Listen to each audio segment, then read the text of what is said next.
മാധ്യമങ്ങൾ വർഗീയത പരത്തുന്ന വംശഹത്യയുടെ ഈ കാലത്ത് ഈ വിഷയത്തിൻ്റെ പ്രസക്തി നാം ഉൾക്കൊള്ളേണ്ടതുണ്ട്. രാജ്യത്ത് വർദ്ധിച്ചു വരുന്ന പ്രശ്നങ്ങളെക്കുറിച്ച് ചിത്രീകരിച്ചതിൻ്റെ പേരിൽ രാജ്യദ്രോഹം കുറ്റം ചുമത്തപ്പെട്ട സിദ്ദീഖ് കാപ്പാൻ്റെ ഒരൊറ്റ അനുഭവം മതി ഈ വിഷയത്തിൻ്റെ ഭീകരത മനസ്സിലാക്കാൻ. രാജ്യദ്രോഹിയെ പിടികൂടിയെന്ന തെറ്റായ വാർത്ത ചില മാധ്യമങ്ങൾ റിപ്പോർട്ട് ചെയ്തപ്പോൾ അവിടെ നഷ്ടപ്പെട്ടത് ഒരു യഥാർത്ഥ മാധ്യമ പ്രവർത്തകൻ്റെ അഭിമാനമാണ്, അന്തസ്സാണ്. അതിന് സഹായിച്ചതാകട്ടെ ചില കപട മാധ്യമങ്ങളും. മാതൃഭൂമി എന്ന ദിനപത്രം നബി സല്ലല്ലാഹു അലൈഹി വസല്ലം തങ്ങൾക്കെതിരെ സ്ത്രീലംബടനായി ചിത്രീകരിച്ചത് വർഗീയത സൃഷ്ടിക്കാനാണെന്ന് വ്യക്തമാണ്. എന്നാൽ വർഗീയതയ്ക്ക് ഒരിടത്തും സ്ഥാനമില്ല എന്നതിൻ്റെ തെളിവായിക്കൊണ്ട് ലക്ഷക്കണക്കിന് വരിക്കാരാണ് ദിവസങ്ങൾ കൊണ്ട് അവർക്ക് നഷ്ടമായത്. അതുകൊണ്ട് മാധ്യമങ്ങൾ ഇത്തരം കാര്യങ്ങളിൽ ജാഗ്രത പുലർത്തേണ്ടതുണ്ട്. നബി സല്ലല്ലാഹു അലൈഹി വസല്ലം തങ്ങൾക്കെതിരെയും മുസ്ലിംകൾക്കെതിരെയും ഇതിനു മുമ്പും പല രീതിയിലും മാധ്യമങ്ങൾ കുതന്ത്രങ്ങൾ മെനഞ്ഞിട്ടുള്ളതായി നമുക്ക് കാണാൻ സാധിക്കും. മാധ്യമങ്ങൾ ഇത്തരം മാതൃകകളിലൂടെ വെല്ലുവിളിക്കുന്നത് ഒരു പ്രത്യേക മതത്തിന് മാത്രമല്ല, മറിച്ച് മനുഷ്യ സമൂഹത്തെ മുഴുവനുമാണ്. അതിനാൽ മനുഷ്യ സമൂഹം മുഴുവനും കാപട്യങ്ങൾക്കെതിരെ ചെറുത്തു നിൽക്കേണ്ടതുണ്ട്.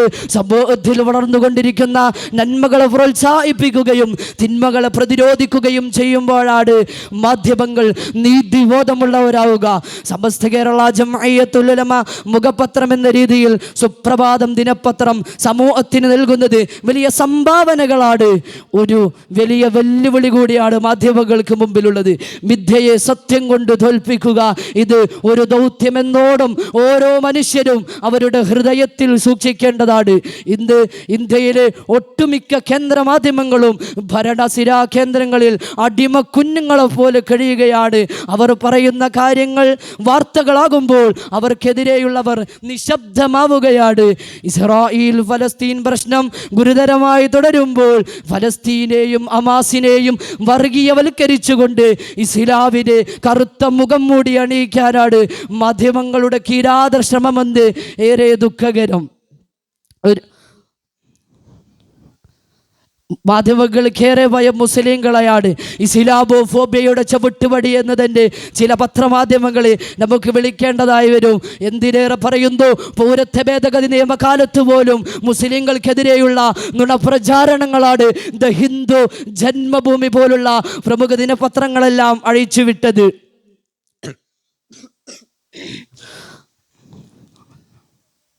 അതുകൊണ്ട് മാധ്യമങ്ങൾ ജനങ്ങളെ കേൾക്കുന്നവരാകണം. എങ്കിൽ മാത്രമേ വിപ്ലവം സൃഷ്ടിക്കുകയുള്ളൂ. സമൂഹ മാധ്യമങ്ങളിലൂടെ ഇനിയൊരാളും ചതിക്കപ്പെടരുതെന്ന ബോധ്യമാണ് നമുക്ക് വേണ്ടത്.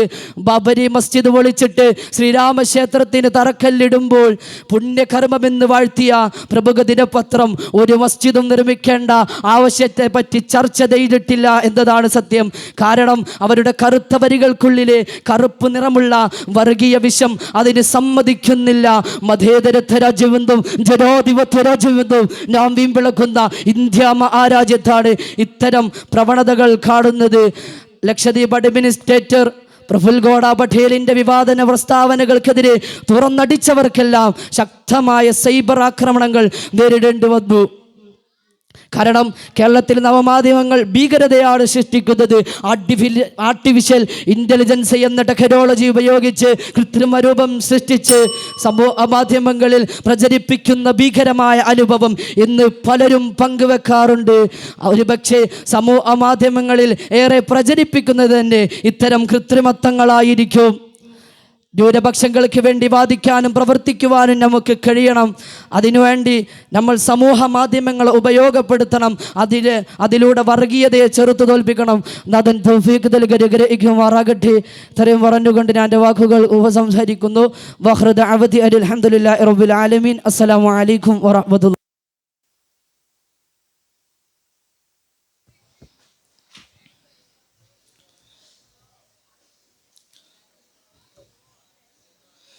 അസ്സലാമു അലൈക്കും വറഹ്മത്തുള്ളാഹി തആല വബറകാതുഹു. അൽഹംദുലില്ലാഹി റബ്ബിൽ ആലമീൻ. വസ്സലാത്തു വസ്സലാമു അലാ അഷ്റഫിൽ മുർസലീൻ വഅലാ ആലിഹി വസഹബിഹി അജ്മഈൻ അമ്മാ ബഅദ്. എൻ്റെ മുമ്പിൽ ഉപസ്ഥിതരായ മുത്തഅല്ലിം സുഹൃത്തുക്കളെ, ഏറെ ആദരവുകൾ നിറഞ്ഞ ഉസ്താദുമാരെ, നാം ഏവരും ഈ ഒരുമിച്ച് കൂടിയതുപോലെ ഞാൻ അള്ളാഹുവിൻ്റെ സുവലോക സ്വർഗത്തിൽ നാം ഏവരെയും ഒരുമിച്ച് കൂടി അനുഗ്രഹിക്കുമാറാവട്ടെ.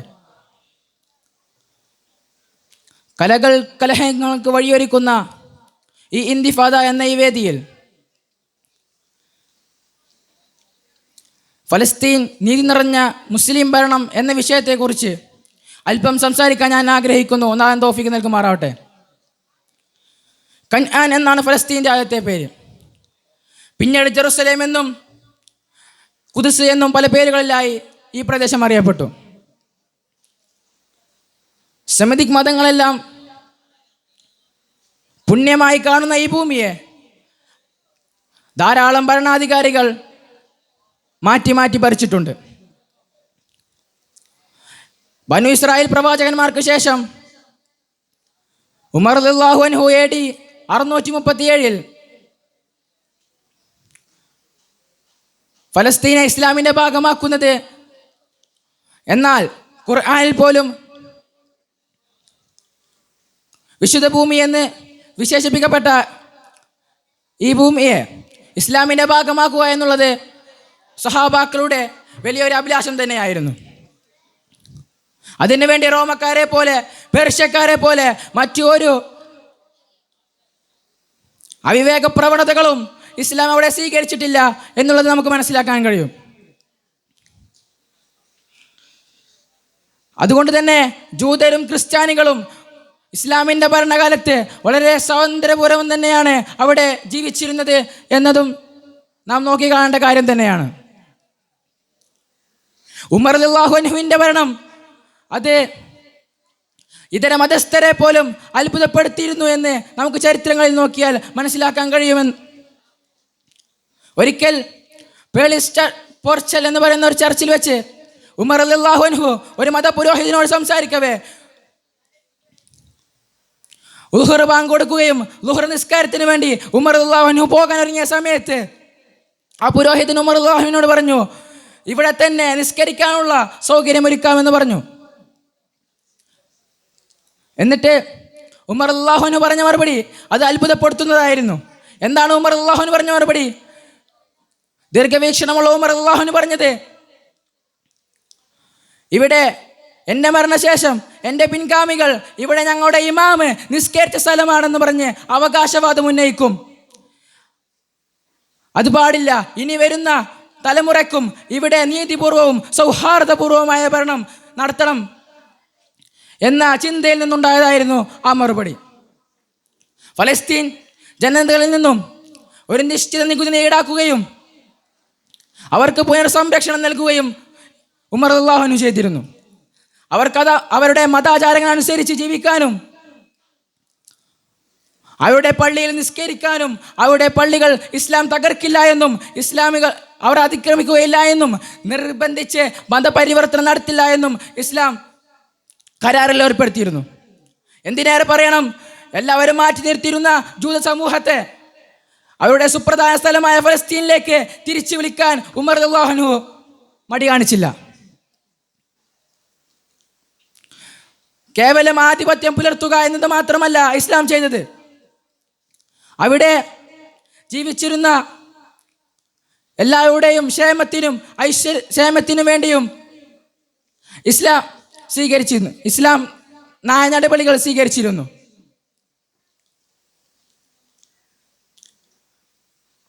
ഉമവിയ ഭരണാധികാരിയായ അബ്ദുല്ലാഹ് ഇബ്നു മർവിൻ്റെ ഖുബ്ബത്തുൽ വുറ എന്ന് പറയുന്ന നിർമ്മിതി അത് വളരെ പ്രധാനമേറിയ ഒന്ന് തന്നെയാണ്. ഉമവിയാക്കളുടെയും അബ്ബാസിയാക്കളുടെയും ഉസ്മാനിയാക്കളുടെയും വാസ്തുവിദ്യയിലുള്ള പുരോഗതി അത് ഫലസ്തീൻ്റെ പുരോഗതിക്ക് തന്നെ വളരെയധികം ഉപകരിച്ചിട്ടുണ്ട് എന്ന് നമുക്ക് കാണാൻ കഴിയും.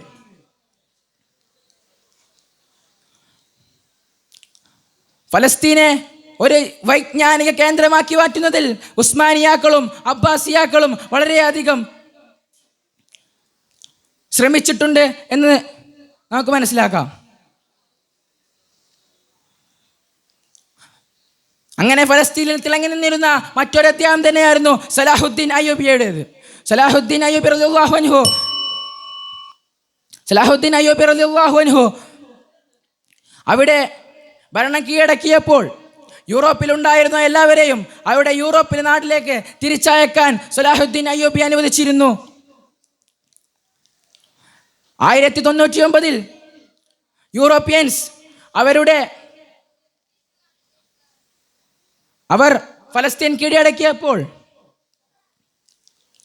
അവിടെ ആ നാട്ടിലുണ്ടായിരുന്ന അനേകം അറബികളെ 40,000-ഓളം വരുന്ന അറബികളെ ചുട്ടുകൊല്ലുകയും ചെയ്തു. എന്നാൽ സലാഹുദ്ദീൻ അയ്യൂബി അവിടെ കീഴടക്കിയപ്പോൾ യാതൊരുവിധ പ്രതികാര നടപടികളും അദ്ദേഹം സ്വീകരിച്ചിട്ടില്ല എന്ന് നമുക്ക് മനസ്സിലാക്കാം. അവരെ നിർദ്ധരായ ഭരണാധികാരികളെ അവരുടെ പിഴ സലാഹുദ്ദീനും സഹോദരങ്ങളും അടക്കുകയും അവരെ അവരുടെ നാട്ടിലേക്ക് തിരിച്ചയക്കുകയും സലാഹുദ്ദീൻ ചെയ്തു. ഇത്രയ്ക്ക് നീതി നിറഞ്ഞയും സഹിഷ്ണുതയുടെയും ഭരണം ഇസ്ലാം കാഴ്ചവെക്കുകയുണ്ടായി. ഇന്നൊരു കൂട്ടർ അതിൻ്റെ അവകാശികളെയും ആ നാടിനെയും അനധികൃതമായി ആക്രമിച്ചുകൊണ്ടിരിക്കുന്നു. അവർ ഇസ്ലാം സൃഷ്ടിച്ച, ഇസ്ലാം കാണിച്ചു തന്ന സാഹോദര്യത്തിൻ്റെയും നീതിയുടെയും പാത പഠിക്കട്ടെ. ഖുദ്സിൻ്റെ വിമോചനം അത് അകലെയല്ല എന്ന പ്രവാചക വചനം നിങ്ങൾക്ക് മുമ്പിൽ സമർപ്പിച്ചുകൊണ്ട് ഞാൻ നിർത്തുന്നു. വാഹിർ ദവാൻ അൽഹംദുലില്ലാഹി റബ്ബിൽ ആലമീൻ. അസ്സലാമു അലൈക്കും. Next call letter C.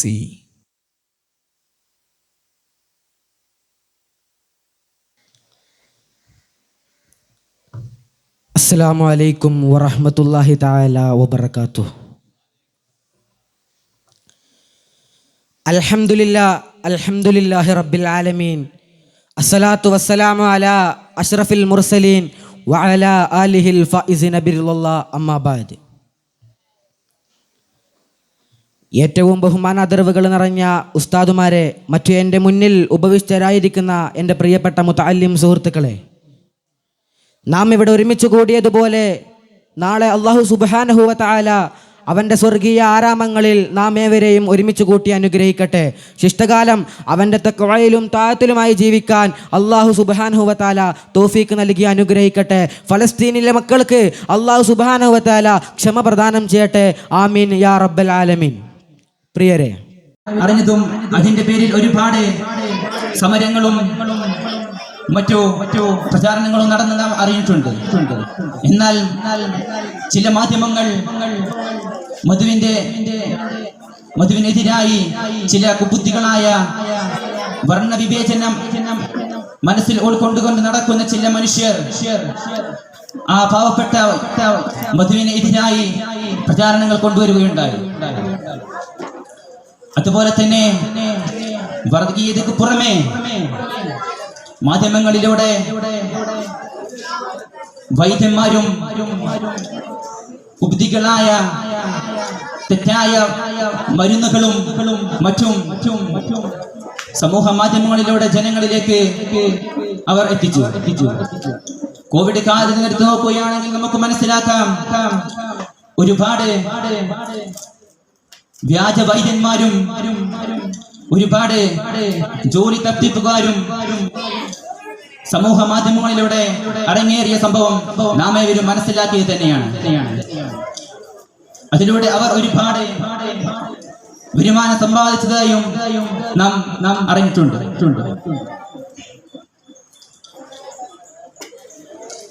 ഇന്ന്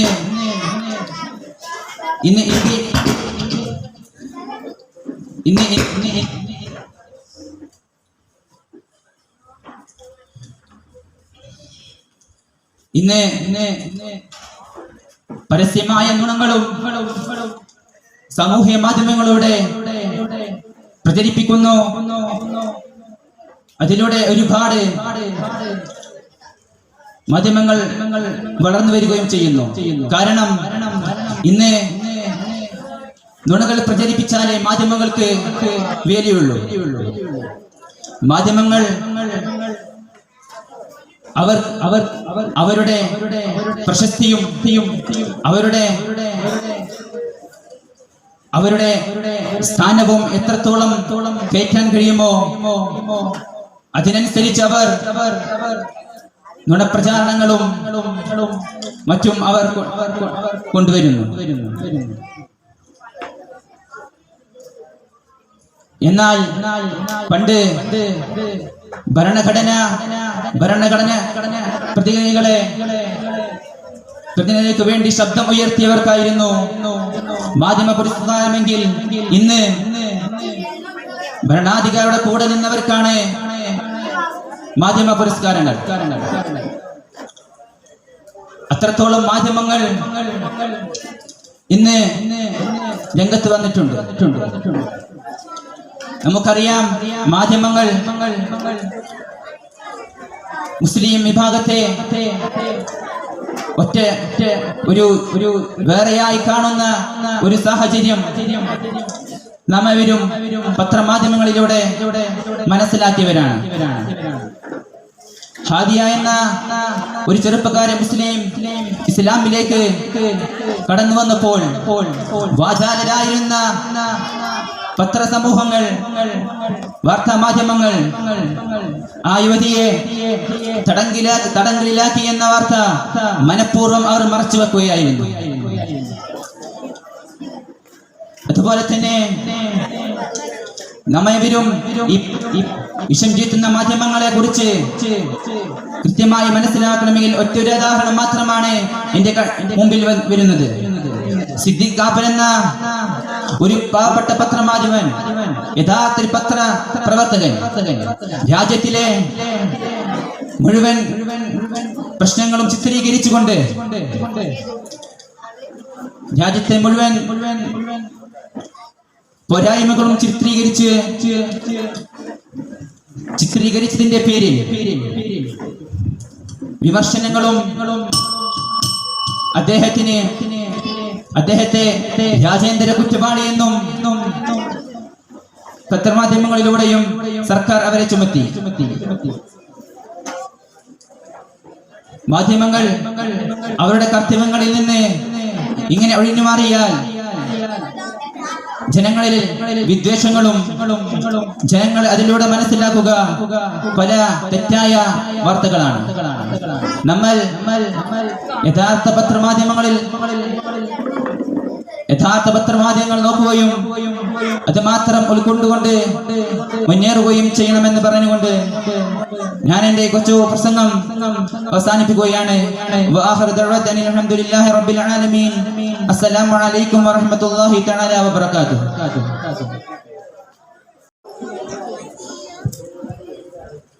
السلام عليكم ورحمة الله. الحمد لله الصلاة والسلام على أشرف رسول الله وعلى آله الفائزين برضا الله أما بعد.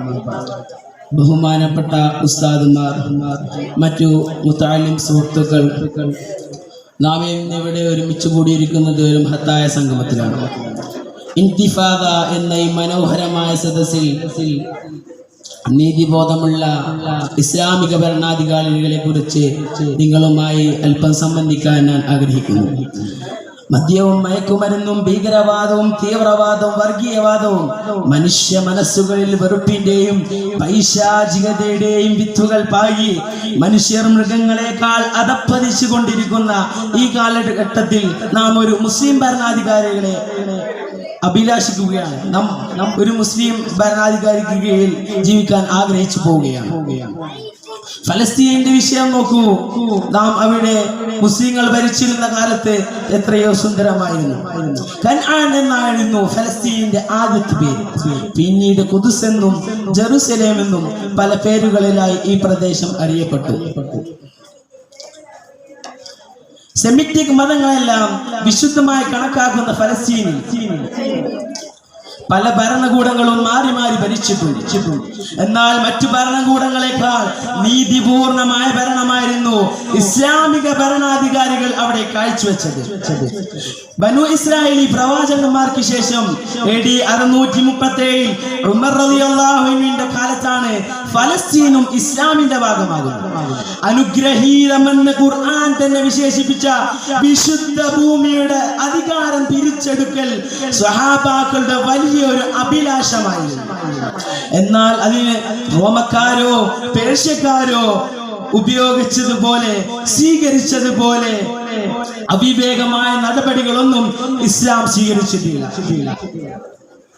അതുകൊണ്ട് തന്നെ അവിടുത്തെ ജൂത ക്രിസ്ത്യാനികളുടെ സർവ്വ സ്വാതന്ത്ര്യത്തിന്റെയും കാരണമായി മുസ്ലിം ഭരണാധികാരികന്മാർ ഖലീഫ ഉമർ റളിയല്ലാഹുവിന്റെ നീതിപൂർണമായ മാതൃകാപരമായ ഭരണത്തിൽ ഇതര മതസ്ഥർ പോലും അത്ഭുതപ്പെട്ടത് അസൂയപ്പെട്ടത് ചരിത്രത്തിൽ പ്രത്യേകം പ്രാധാന്യത്തോടെ രേഖപ്പെടുത്തിയിട്ടുണ്ട്. ഒരിക്കൽ ഉമർ റളിയല്ലാഹു അൻഹു ഒരു ചർച്ചിൽ മതപുരോഹിതനുമായി സംബന്ധിച്ചിരിക്കെ ളുഹ്ർ ബാങ്ക് കൊടുക്കപ്പെട്ടു. നിസ്കാരത്തിനായി പുറത്തു പോകാൻ തുനിഞ്ഞ ഉമർ റളിയല്ലാഹു അൻഹുവിനോട് ചർച്ചിൽ നിസ്കരിക്കാമെന്ന് പറഞ്ഞ പുരോഹിതനോട് ഉമർ തങ്ങൾ പറഞ്ഞത്, ദീർഘവീക്ഷണമുള്ള ഉമർ തങ്ങൾ പറഞ്ഞത്, എന്റെ കാലശേഷം എന്റെ പിൻഗാമികൾ ഈ സ്ഥലത്തിനു മേൽ അവകാശവാദം ഉന്നയിക്കും. ഇത് ഞങ്ങളുടെ നേതാവ് നിസ്കരിച്ച സ്ഥലമാണെന്ന അവകാശവാദം ഉന്നയിക്കുമെന്ന് ഞാൻ ഭയപ്പെടുന്നു. മാത്രമല്ല ഫലസ്തീനി ജനങ്ങളിൽ നിന്നും നിശ്ചിത തുക നികുതി ഈടാക്കുകയും അവർക്ക് വേണ്ട സൗകര്യങ്ങൾ ചെയ്തു കൊടുക്കുകയും ചെയ്തു. അതുപോലെ തന്നെ നൂറ്റാണ്ടുകളായി ഫലസ്തീനിൽ നിന്നും മാറ്റി നിർത്തപ്പെട്ട ജൂതമതസ്ഥരെ തിരിച്ചു വിളിക്കുന്നതിലും ഖലീഫ അമാന്തത കാണിച്ചില്ല. ഇതുപോലെ മതസൗഹാർദ്ദത്തിന്റെ നീതിബോധത്തിന്റെ പാരമ്പര്യം കാത്തു സംരക്ഷിക്കുന്നതിൽ ഉസ്മാൻ റളിയല്ലാഹു അൻഹും അലി റളിയല്ലാഹു അൻഹും തുടർന്ന് അമവികളും അബ്ബാസികളും ഉസ്മാനികളും അയ്യൂബികളും ജാഗ്രത പുലർത്തിയിരുന്നു. ഫലസ്തീൻ ചരിത്രത്തിൽ സലാഹുദ്ദീൻ അയ്യൂബി റളിയല്ലാഹു അൻഹു തങ്ങളുടെ ചരിത്രം പറയാതിരിക്കാൻ വയ്യ. ലോകം കണ്ട മികച്ച സൈന്യാധിപനായിട്ടും ലോല ഹൃദയനും നീതിമാനുമായിരുന്ന സലാഹുദ്ദീൻ അയ്യൂബി റളിയല്ലാഹു അൻഹു യൂറോപ്യൻ സൈന്യം 1099 ഫലസ്തീനിൻ തെരുവുകളിൽ കൂട്ടക്കശാപ്പ് നടത്തി. 40,000 അറബികളെയാണ് അവർ കൊന്നു തള്ളിയത്. പിന്നീട് ഫലസ്തീൻ പിടിച്ചെടുത്ത സലാഹുദ്ദീൻ അയ്യൂബി റളിയല്ലാഹു അൻഹു യാതൊരുവിധ ക്രൂരമായ പ്രതികരണ നടപടികളും സ്വീകരിച്ചതില്ല.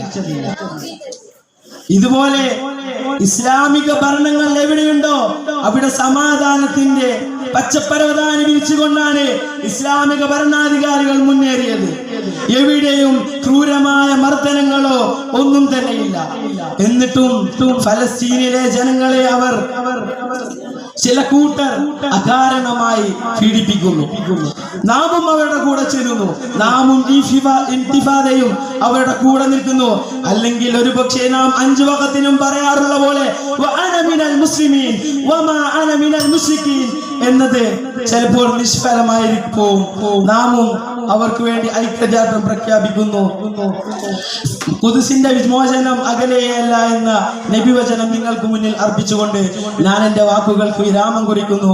വആഖിറു ദഅവതി അനിൽ ഹംദുലില്ലാഹി റബ്ബിൽ ആലമീൻ. അസ്സലാമു അലൈക്കും വറഹ്മത്തുള്ളാഹി.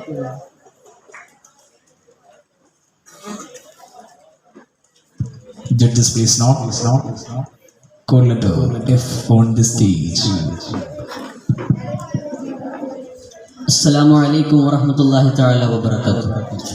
Alhamdulillah wa kafa wassalatu wassalamu ala asrafil mustafa wa ala alihi wa sahbihi ajma'in amma ba'd.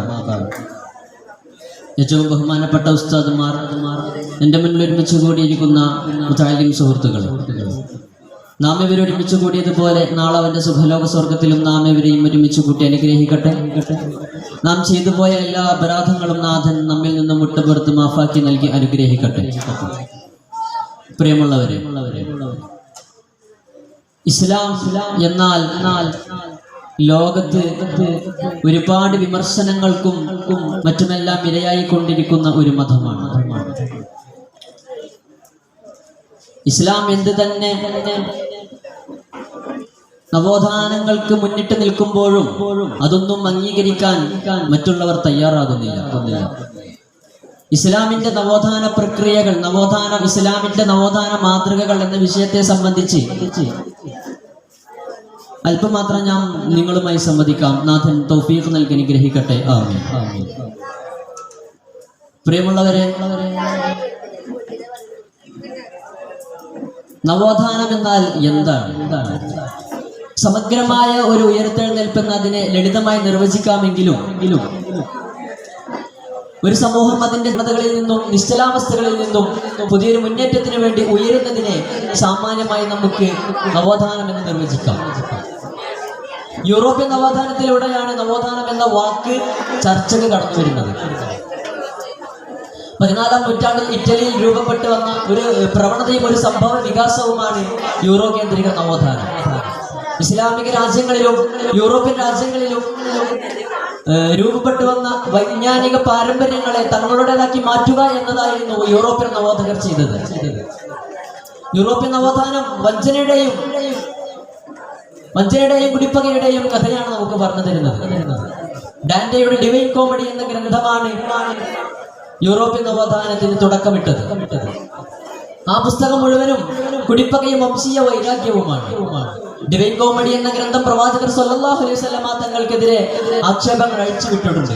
പ്രവാചകർ സല്ലല്ലാഹു അലൈഹി വസല്ലമ തങ്ങൾക്കെതിരെ ആക്ഷേപങ്ങൾ അഴിച്ചുവിട്ട ഒരു ഗ്രന്ഥമാണ് യൂറോപ്യൻ നവോത്ഥാനത്തിന് തുടക്കമിട്ടത് എന്ന് ചിന്തിക്കുമ്പോഴാണ് യൂറോപ്യൻ നവോത്ഥാനത്തിന്റെ അവധാനത നമുക്ക് ബോധ്യമാകുന്നത്.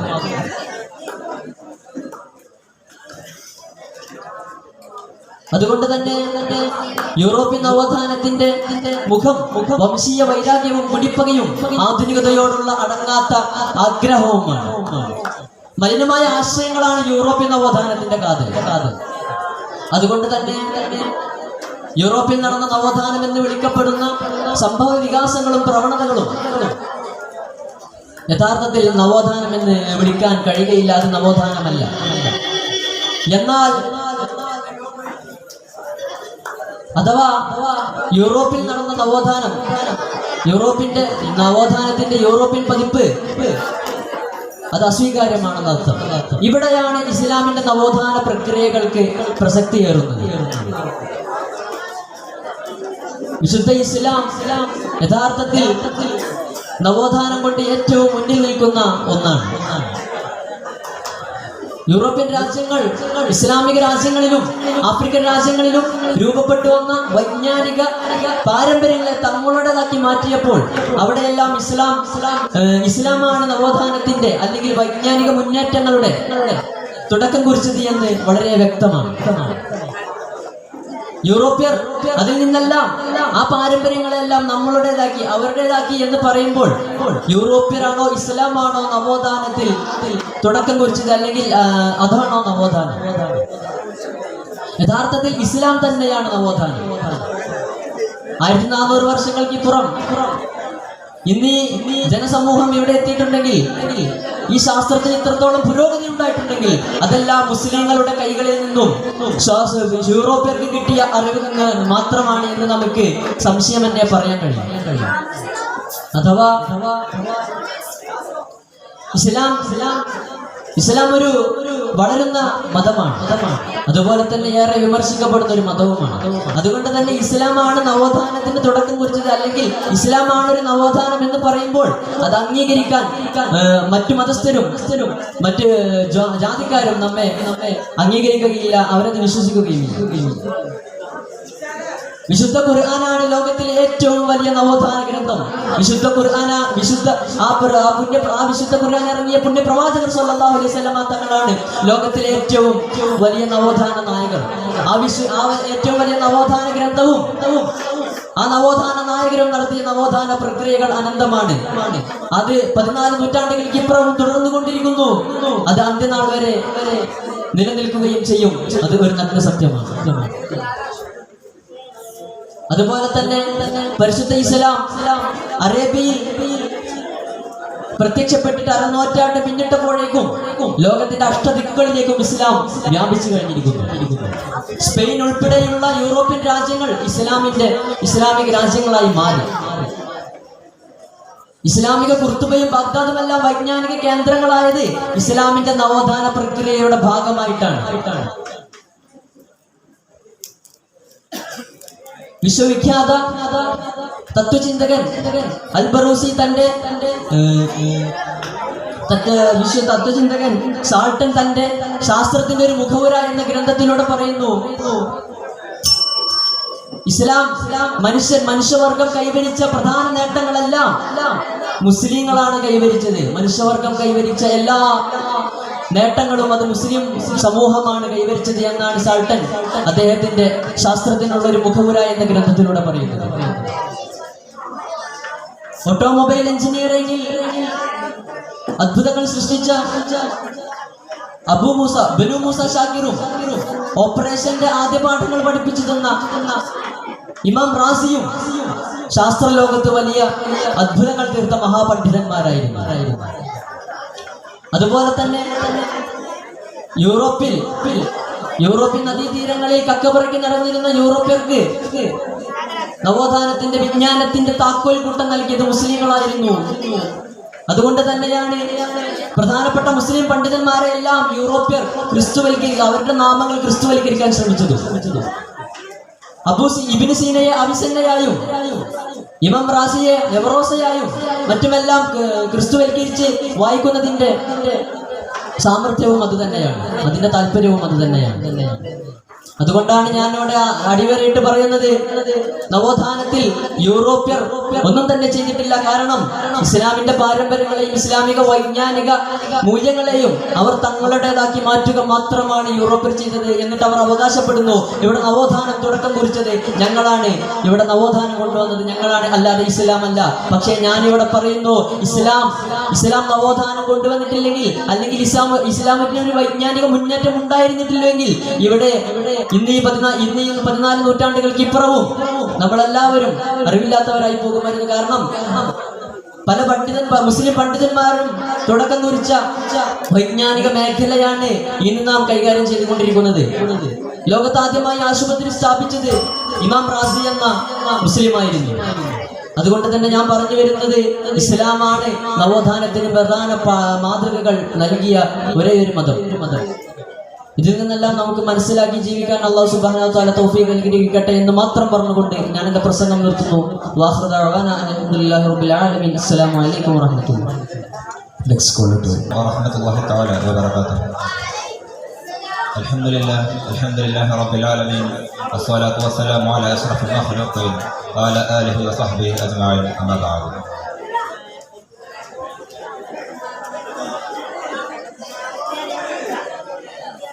ഖുദ്സിന്റെ മണ്ണിൽ പാറിപ്പറന്ന ചില കല്ലുകളുടെ കഥ പറയുന്ന ഇന്തിഫാദയുടെ വേദിയാണ്. അവിടുത്തെ ഇസ്ലാമിക ഭരണകൂടം, നീതിയുടെ പര്യായ പദമായ ഇസ്ലാമിക ഭരണകൂടം, അതിനെക്കുറിച്ച് നിങ്ങളോടുമായി ഞാൻ അല്പം സംവദിക്കാം. സ്നേഹിതരെ, സഹൃദയരെ, പ്രവാചക തിരുമേനി സല്ലല്ലാഹു അലൈഹി വസല്ലം തങ്ങൾ 14 നൂറ്റാണ്ടുകൾ മുമ്പ് അറിയിച്ചിട്ടുണ്ട്, നമ്മളോട് പറഞ്ഞു വെച്ചിട്ടുണ്ട്, ഈ ലോകം അവസാനിക്കുന്നതിന് മുമ്പ് ഫലസ്തീനിന്റെ പിഞ്ചു പൈതങ്ങൾ ചിരിക്കും, അവർ പുഞ്ചിരിക്കും. ആ പുഞ്ചിരി കാണാതെ ഈ ലോകം അവസാനിക്കുകയില്ല എന്ന് പ്രവാചക തിരുമേനി സല്ലല്ലാഹു അലൈഹി വസല്ലം തങ്ങൾ പറഞ്ഞു വെച്ചിട്ടുണ്ടെങ്കിൽ, ഇന്നത്തെ അവിടുത്തെ സാഹചര്യങ്ങൾ നമുക്ക് എടുത്ത് കാണാം.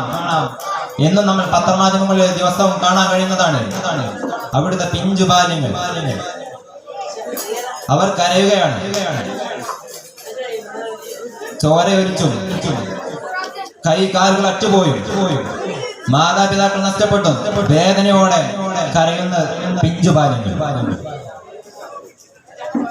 എന്ത് കാര്യത്തിനാണ് ഈ പാപങ്ങൾ ഇങ്ങനെ ക്രൂരത അനുഭവിക്കുന്നത്? ഇത്ര നിഷ്ഠൂരമായ അനുഭവങ്ങൾ പേരാൻ മാത്രം അവർ എന്ത് തെറ്റാണ് ചെയ്തത്? നമുക്ക് ഖുദ്സിന്റെ ചരിത്രം ഒന്ന് പരിശോധിച്ച് നോക്കാം. പ്രവാചകന്മാരുടെ കാലഘട്ടത്തിന് ശേഷം ഫലസ്തീന്റെ മണ്ണിലേക്ക് ഇസ്ലാമിന്റെ ആഗമനം വരുന്നത് ഉമർ റളിയല്ലാഹുവിന്റെ കാലഘട്ടത്തിലാണ്. ബഹുമാന്യനായ ഉമർ റളിയല്ലാഹു അൻഹു തങ്ങൾ അദ്ദേഹം ഖുദ്സിലേക്കുള്ള രംഗപ്രവേശനം അത് ചരിത്ര പ്രസിദ്ധമാണ്. ആ ഒരു പ്രവേശനം മുതൽ ആ ഒരു ഖുദ്സ് കീഴടക്കുന്ന ചരിത്രം, ആ പ്രവേശനം, അവിടെ ഉമർ റളിയല്ലാഹു അൻഹു ഉണ്ടാക്കിയ ഒരു ഉടമ്പടി, ഈ 3 കാര്യങ്ങൾ എന്നും ചരിത്രത്തിൽ വളരെ സ്പഷ്ടമായി എല്ലാവരും അറിയുന്ന വ്യക്തമായ ഒരു കാര്യമാണ്. ഉമർ റളിയല്ലാഹു അൻഹു അവിടെ നടപ്പാക്കിയ നിയമമുണ്ട്.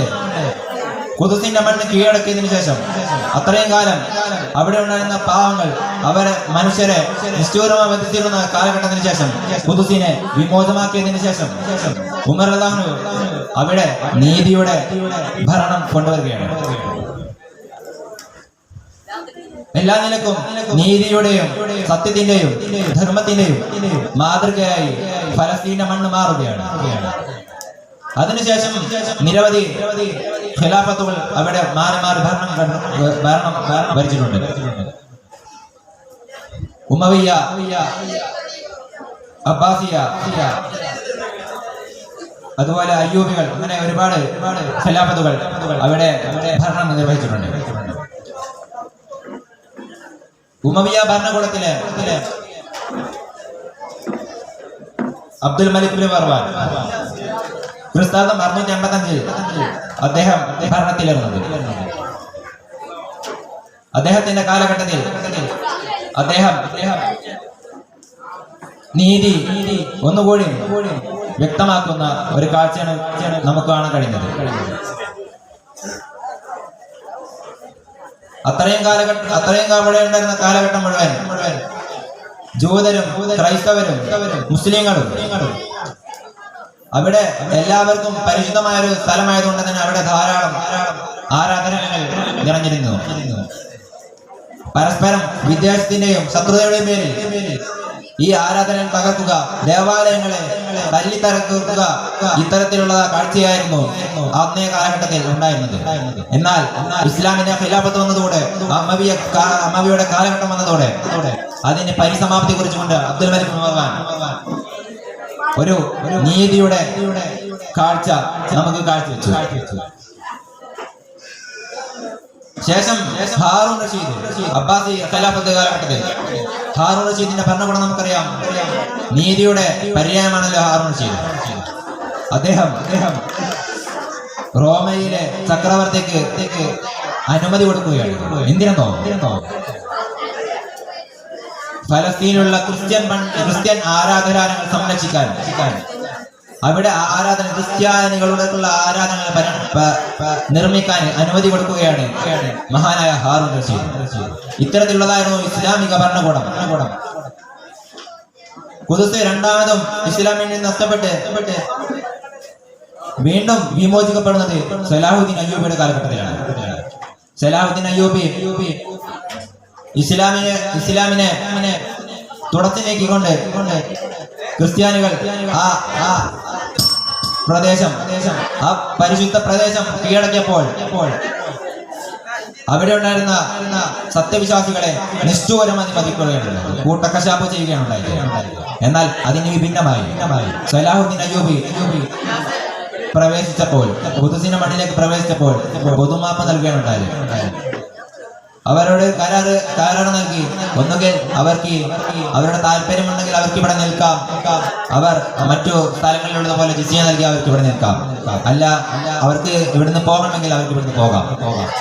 എത്രയും നീതിയായ കാഴ്ച. സ്വന്തം ജനങ്ങളെ, സ്വന്തം പിൻഗാമികളെ, സ്വന്തം മുൻഗാമികളെ നിഷ്ഠൂരമായി വധിച്ച ഒരു കാലഘട്ടം ആ ഫലസ്തീൻ ഉണ്ടായിരുന്നു. അത്തരത്തിലുള്ള ഒരു ജനതയോടാണ് ഈ നീതിയുടെ കാഴ്ച പരിശുദ്ധമായ ഖുദ്സിന്റെ വിമോചന കാലഘട്ടത്തിൽ സലാഹുദ്ദീൻ അയ്യൂബി നിർവഹിച്ചത്. അത്തരത്തിലൊരു കാലഘട്ടമായിരുന്നു ഫലസ്തീനിൽ കഴിഞ്ഞു പോയത്. അതേ ഒരു കാലഘട്ടം ഇനിയും ഫലസ്തീൻ വരും. ഫലസ്തീന്റെ മക്കൾ പുഞ്ചിരിക്കുക തന്നെ ചെയ്യും. ഈ കിരാതരുടെ കൈകളിൽ നിന്ന് ഫലസ്തീൻ മോചിക്കപ്പെടുക ചെയ്യും എന്ന് മാത്രം ഉണർത്തിക്കൊണ്ട് ഞാൻ വാക്കുകൾ ഉപസാരിക്കട്ടെ. അൽഹംദുലില്ലാഹ്, അസ്സലാമു അലൈക്കും വറഹ്മത്തുള്ളാഹി.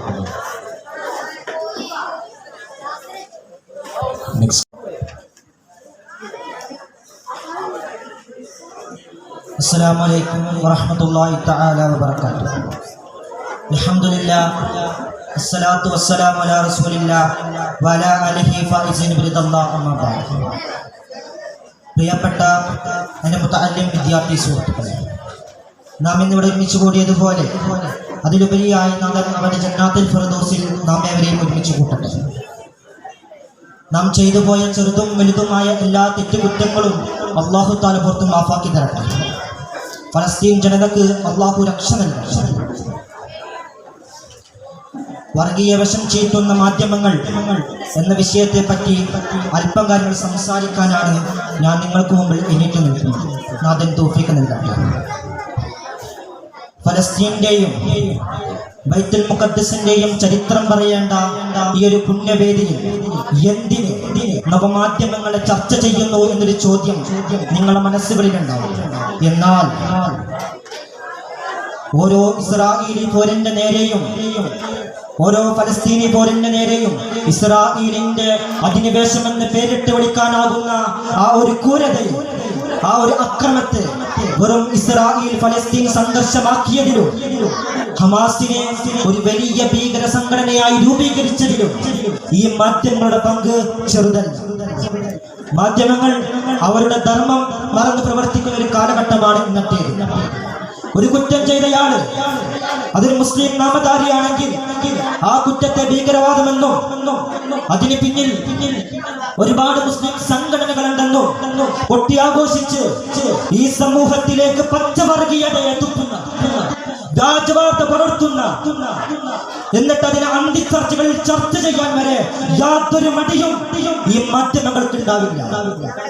എന്നാൽ ഇതേ മാധ്യമങ്ങൾ തന്നെ കുറ്റം ചെയ്തത് ഒരു അമുസ്ലിമാണെങ്കിൽ, ഒരു അമുസ്ലിം നാമധാരിയാണെങ്കിൽ അതിനെ നിസ്സാരവൽക്കരിക്കുന്ന, അതിന് വേണ്ട പ്രാധാന്യം കൊടുക്കാത്ത ഒരു പ്രക്രിയയാണ് നമുക്കിവിടെ കാണാൻ കഴിയുന്നത്.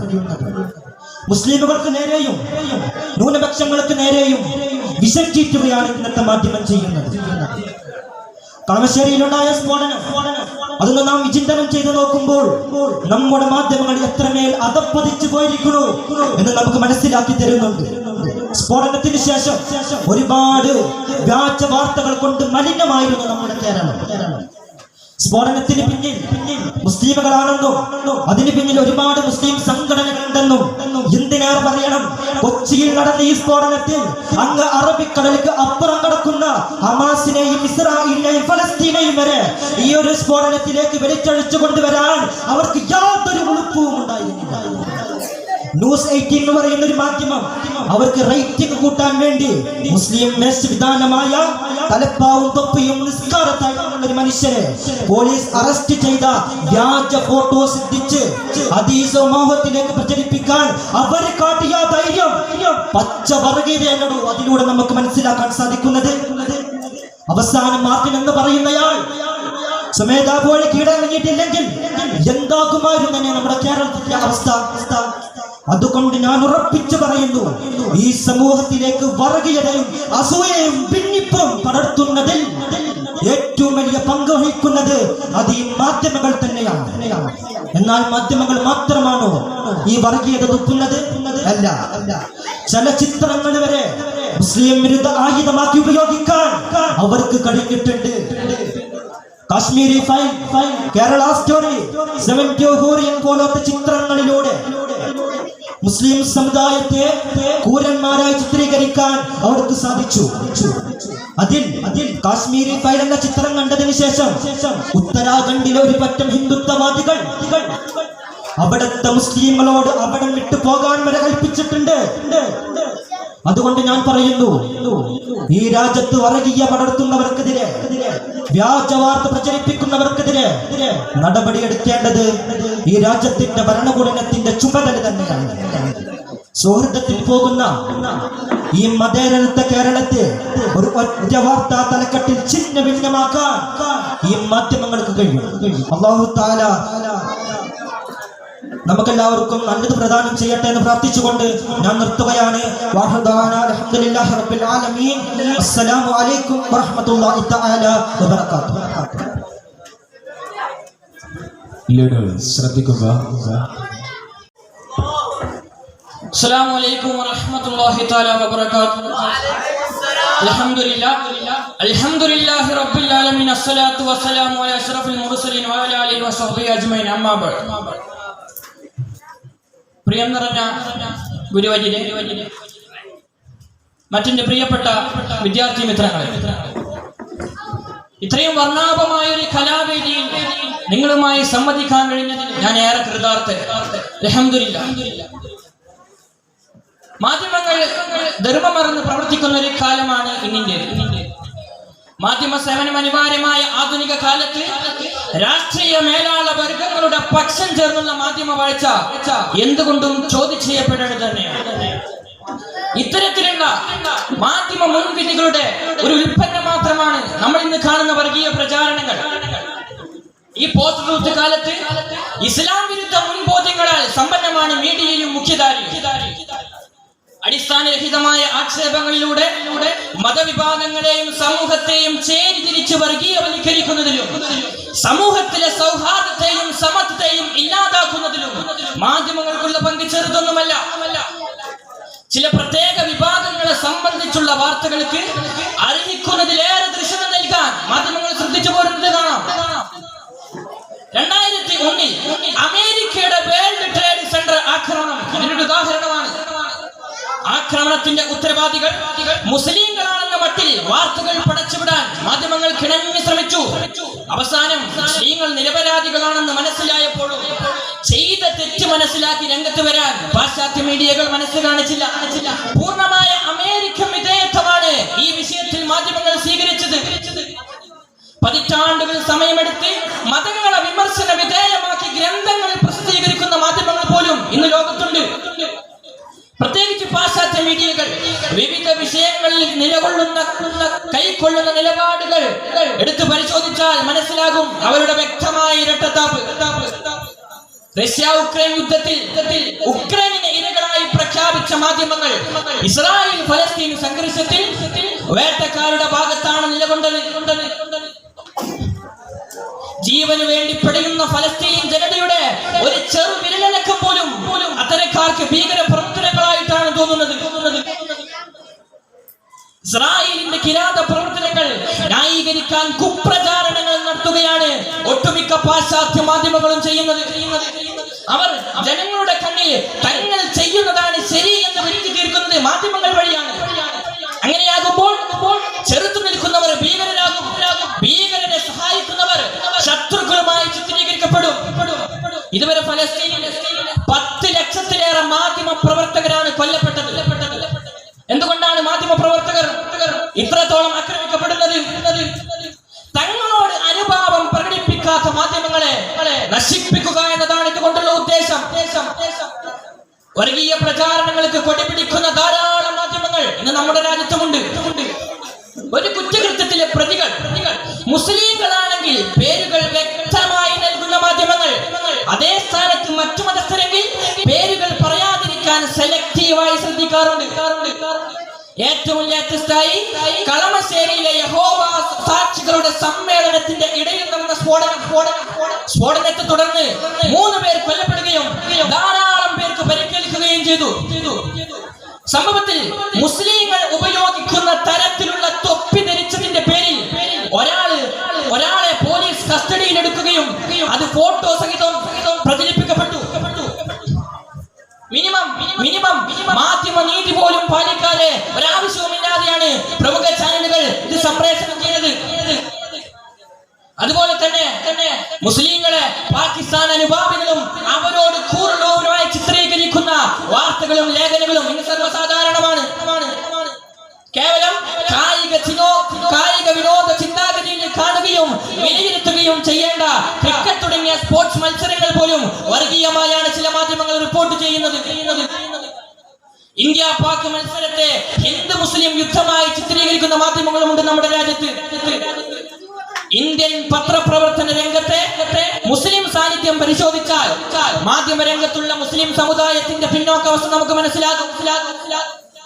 2006 ന്യൂഡൽഹിയിലെ മീഡിയ സ്റ്റഡി ഗ്രൂപ്പ് പുറത്തുവിട്ട കണക്കുകൾ പ്രകാരം ജനസംഖ്യയിൽ 13.4% വരുന്ന മുസ്ലിങ്ങളെ പ്രതിനിധീകരിക്കുന്നത് 3% മാത്രം മാധ്യമ പ്രവർത്തകരാണ്.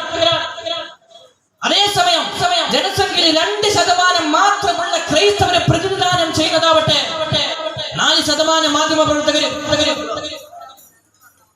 മാധ്യമ ആക്രമണങ്ങളിൽ നിന്ന് മുസ്ലിം സമുദായത്തിന് രക്ഷ വേണമെങ്കിൽ ഈ അവസ്ഥക്ക് മാറ്റം വരണം. എല്ലാ മാധ്യമങ്ങളും ഇതുപോലെയാണെന്നല്ല ഞാൻ പറഞ്ഞതിനർത്ഥം. നീതിക്കും ന്യായത്തിനും ഒപ്പം നിൽക്കേണ്ട മാധ്യമങ്ങൾ കച്ചവടവൽക്കരിക്കപ്പെട്ടു പോകുമ്പോൾ അത് സമൂഹത്തെ മൊത്തം പ്രതികൂലമായി ബാധിക്കുന്നു. സമൂഹത്തിൽ മുളപൊട്ടുന്ന പ്രശ്നങ്ങൾ സഹിഷ്ണുതയോടെ പരിഹരിക്കൽ ഒരു പ്രധാനപ്പെട്ട മാധ്യമ ധർമ്മമാണ്. മതമെന്നാൽ ഗുണകാംക്ഷയാണെന്നാണ് ഇസ്ലാം പറഞ്ഞിട്ടുള്ളത്. എന്നാൽ പ്രശ്നങ്ങൾ പരിഹരിക്കുന്നതിന് പകരം കൂടുതൽ വഷളാക്കുന്ന ഒരു നയമാണ് ഇന്നൊട്ടുമിക്ക മാധ്യമങ്ങളും സ്വീകരിച്ചു പോരുന്നത്. മാതൃകാ സമൂഹം സൃഷ്ടിക്കാൻ മാധ്യമങ്ങൾ പക്ഷപാതം നിർത്തി വർഗീയ പ്രചാരണങ്ങളില്ലാതെ പ്രവർത്തിക്കേണ്ടതുണ്ട്. എങ്കിൽ മാത്രമേ നമ്മുടെ ജനാധിപത്യവും ഭരണഘടനയും മതേതരത്വവുമെല്ലാം അർത്ഥപൂർണമാവുകയുള്ളൂ. ധാർമ്മിക മൂല്യങ്ങളെ മുറുകെ പിടിച്ച് സമൂഹത്തിന്റെ നന്മക്കായി പ്രവർത്തിക്കുന്ന മാധ്യമങ്ങളെയാണ് നമുക്ക് ആവശ്യം. അത്തരമൊരവസ്ഥക്കായി നാം ഏവരും കൈമൈ മറന്ന് പ്രവർത്തിക്കണമെന്ന് ഉണർത്തിക്കൊണ്ട് ഞാൻ എന്റെ വാക്കുകൾ അവസാനിപ്പിക്കുകയാണ്. അസ്സലാമു അലൈക്കും വറഹ്മത്തുള്ളാഹി തആല വബറകാതുഹു.